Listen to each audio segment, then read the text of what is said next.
Welcome to The Explainer. In these guides, we take firsthand accounts and turn them into something you can really use.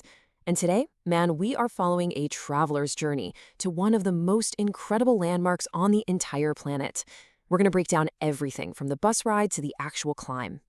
All right, let's just jump right in. Let's start at the top, literally, with that jaw-dropping view you get when you finally make it. I mean, just look at this quote. This is the payoff, right? The moment it hits you, the sheer scale of what you're looking at. This isn't just a wall, not by a long shot.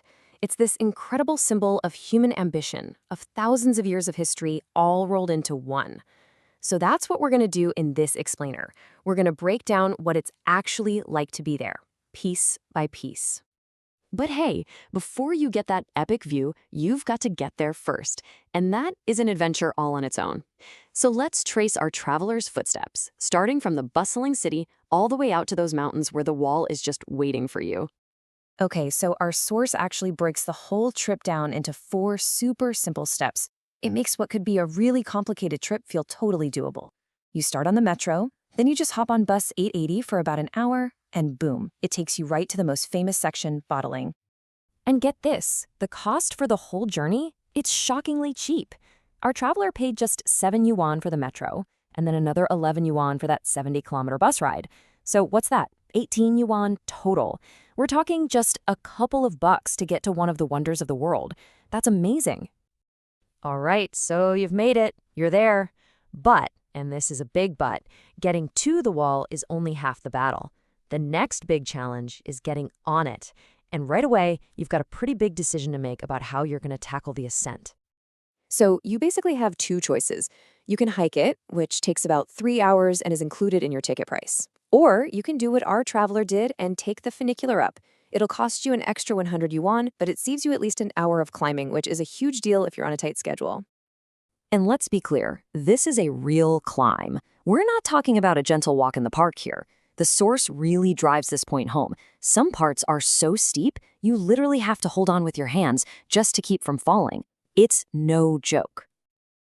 What's really wild is this mix of ancient and modern up there. On one hand, you're totally surrounded by all this history. You're getting these incredible 360-degree views from the old fortress points. But then, our traveler was apparently shocked to find modern, super clean toilets right there on top of the wall. Okay, so now that we're officially on the wall, let's dig into the story that's literally built into the stones themselves. I mean, how in the world was this thing even built? And why?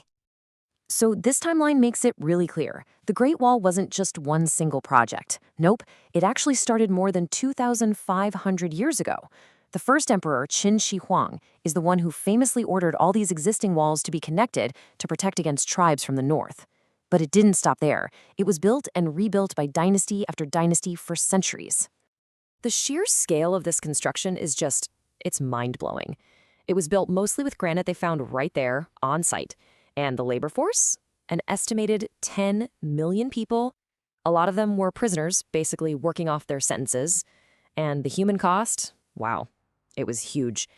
Some people think as many as 1 million workers died during construction.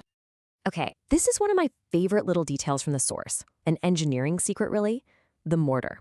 In some parts of the wall, the builders actually mixed sticky rice soup in with the normal mortar. Turns out, the starch in the rice is this amazing natural binder. It made the mortar super strong and water-resistant, which is one of the reasons parts of the wall are still standing today. How cool is that? Naturally, a structure this old and this famous is going to have a ton of legends swirling around it. So for our last section here, let's tackle the biggest myth of them all, and then get into the real, monumental truth of just how big this thing is. Come on, you know the one. We've all heard this since we were little kids, right?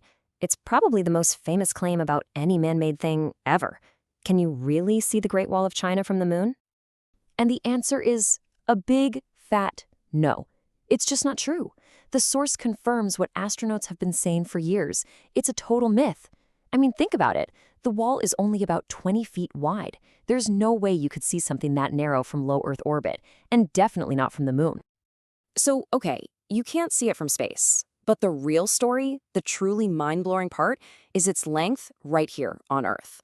If you add up all the different sections, it stretches for more than 21,000 kilometers. Let me put that in perspective for you. That is literally half the distance around the entire planet. Half. That's just incredible. And that really gets to what this thing actually is. It's not one single continuous wall like you might picture. It's way more complex than that. It's a whole defensive network, a system of walls, forts, and watchtowers, all built over centuries to follow the landscape, up and over mountain ridges and across vast plains. So, let's end on this thought. The Great Wall is this amazing testament to humanity solving a huge problem on a massive, almost unimaginable scale. And it really makes you think, doesn't it? What are the monumental challenges we're facing today? And what kinds of walls, or maybe what kinds of bridges, are we building now?